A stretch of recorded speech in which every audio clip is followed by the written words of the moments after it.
Welcome दोस्तों, आप सभी का स्वागत है हमारे चैनल पर। और आज हम जानेंगे एक हॉरर सीरीज के बारे में जिसका नाम है द डिलीवरेंस। अगर आप इस चैनल पर नए हो तो लाइक, शेयर और सब्सक्राइब करें। द डिलीवरेंस एक हॉरर सीरीज है, तो आज हम जानते हैं उसकी स्टोरी। आखिर में ये क्या है। इस सीरीज में एबोनी जैक्सन 3 बच्चों की माँ होती है। सबसे बड़ा होता है किशोर बेटा नेट, दूसरी होती है बेटी शांति और सबसे छोटा बेटा ड्रे। चारों अभी अभी एक नए घर में रहने को आते हैं, जो कम समय में उनका तीसरा घर होता है। उनके साथ एबोनी की बुजुर्ग माँ अल्बर्टा भी शामिल होती है, जिन्हें कैंसर होता है और उसकी इलाज चल रही होती है। अल्बर्टा को इसकी जानकारी न होने पर उसके बीमा ने उपचार को कवर करना बंद कर दिया होता है। कम देखभाल सुविधा में बदलाव को रोकने के लिए एबोनी इलाज के लिए अपनी जेब से भुगतान कर रही होती है। इससे उन पर कई खर्चा हो गया है, जिससे उन्हें वसूल के लिए भेजा जा रहा होता है। एबोनी का आपराधिक अतीत रह चुका होता है, जिससे कारण उसे जेल भी हो गई होती है। उसके पास शराब के दुरुपयोग का भी इतिहास है। जब वह शराब पीती थी तो वह अपने बच्चों के साथ शारीरिक रूप से हिंसक हो जाती थी। इसके चलते बाद सुरक्षा सेवाओं को हस्तक्षेप करना पड़ा था और उसे केस वर्कर सिंथिया को सौंपा गया, जिसके साथ परिवार का विवादास्पद रिश्ता होता है। वे एक अदृष्ट उपस्थिति के बारे में बात करना शुरू करता है, जिसे वह ट्रे करता है जिसके बारे में वह कहता है कि वह बेसमेंट और बेडरूम की अलमारी में बारी बारी से निवास करता है। तो खाने में एक मरी हुई बिल्ली दिखाई देती है, जहाँ अधूरे कंक्रीट के फर्श पर एक बड़ा छेद होता है। और ग्रे तहखाने में गया था, लेकिन बाद में उसे टेट्राटोनिक अवस्था में पाया गया है। शांति और नेट भी असामान्य व्यवहार करने लगते हैं। एक शाम नशे में धुत आग्नुस को बच्चों के बेडरूम से धमाके की आवाज सुनाई देती है।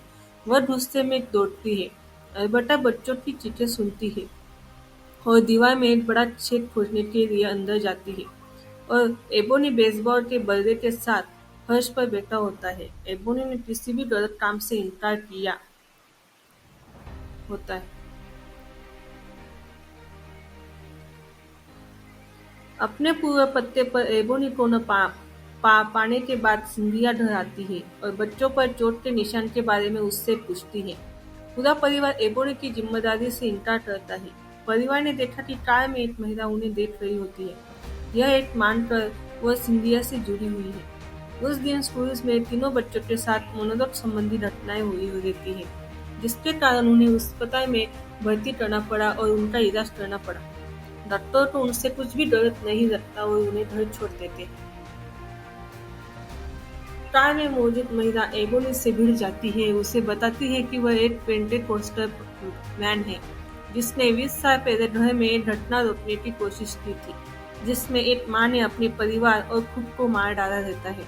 उसका दावा है कि एक राक्षस ने महिला पर कब्जा कर लिया होता है और वह राक्षस अब एबोनी के परिवार पर कब्जा कर रहा है।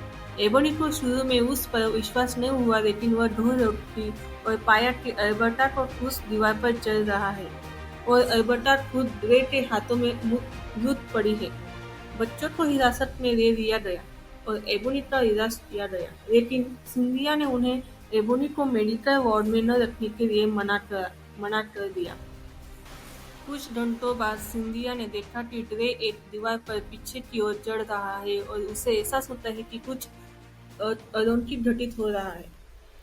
वो एबोनी के साथ पापी की प्रार्थना करता है, जो आस्तिक बन जाता है। फिर वह एबोनी को अस्पताल से ड्रे का अपहरण करने और उसे घर लाने में मदद करती है, जहां वे मुक्ति प्रार्थना का प्रयास करते हैं। राक्षस ड्रे पादरी को मारने के लिए ड्रे का उपयोग करता है और एबोनी के खिलाफ लड़ाई करता है, जो उसके खिलाफ पवित्र अभिषेक तेल का उपयोग करता है। इस बीच उसके अन्य बच्चे भूत प्रेत से ग्रस्त हो जाते हैं और अलौकिक चोटें प्रकट करने लगते हैं। राक्षस द्वारा रथ मारे जाने के बाद आखिरी क्षण में एबोनी ने यीशु को उसकी मदद करने के लिए बुलाया। अचानक पवित्र आत्मा से भर जाने पर एबोनी अन्य भाषा में बोलना शुरू कर देती है और सफलतापूर्वक शैतान को भगा देती है। मुक्ति के दौरान एबोनी के अन्य बच्चों में तुरंत विकसित हो जाता है।